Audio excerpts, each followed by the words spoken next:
What up, this is Rama Screen covering movies, TV, and entertainment, and here's my review of Netflix's new movie, The Wasteland. Hey, before you watch my review, please subscribe to my channel, press that like button, and ring that bell so you can get notified whenever I post new videos. And if you'd like to help support this channel, please do so at patreon.com/ramascreen. That's patreon.com/ramascreen. Let's rock this. Okay, so this international film hails from the country Spain, aka España. And it's not really technically a new film. The Wasteland premiered a few months ago at the popular Sitges Festival, so lots of people have already seen this film, but it's finally hitting Netflix this coming weekend. So there's no point in me rambling too long about it. In other words, this review is gonna be fairly short. Now, to be honest, I have mixed feelings about The Wasteland. Oh, don't worry, mostly positive sentiments towards it. I mean, for one, this is an impressive directorial debut by David Casademont. I hope I pronounced that last name correctly. But the real winner here is DP Isaac Villa, whose astounding cinematography is essentially the engine that drives this film. The Wasteland is a nail-biting, unnerving, fearsome psychological horror that swings for the fences. But there's more, so stick around.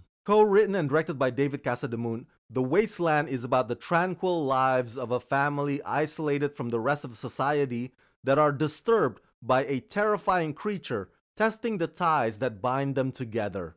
Starring Inma Cuesta, Robert Alamo, and Asia Flores. The minute after I press play, The Wasteland immediately reminds me of that 2018 film The Wind. Both of them share many similarities, one of which of course is the fact that they are Western and their stories deal with the supernatural. In the case of The Wasteland, David did a phenomenal job of painting that desolate, atmospheric environment. I can't stop praising this film's techniques and the lighting. The way the frames make the violence seem just as suggestive as it is graphic. Now, because the mysterious creature doesn't appear often, in fact, for most of the time, it looms in the dark, which is the whole idea since this is after all a paranoia thriller. There are instances when the terror feels like it's nothing more than a blurry, dreamlike image, which perfectly fits the whole narrative of, is this thing real or is this just their minds playing tricks on them? Which leads me to the marvelous performances of the three lead actors. Even though Robert Alamo only shows up briefly, but his presence leaves a mark. The themes tackle loneliness and survival, and at the heart of it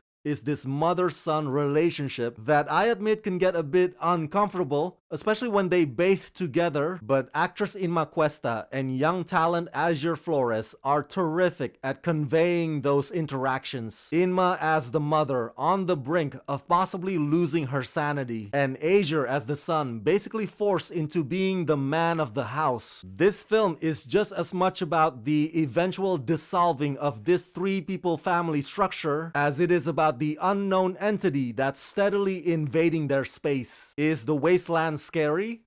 I think it could have been a lot scarier, but it is effective for what it is. And so here's why I said earlier that I have mixed feelings about it. Because yes, The Wasteland is well crafted, but I think for the majority of the audiences, they would find The Wasteland slow and bleak and depressing. On top of which, this is one of those films that should be appreciated on the big screen. So the fact that it's only gonna be available on Netflix might not do this film's cinematic qualities justice. But hey, that's just my opinion. Who knows, you might like the film too.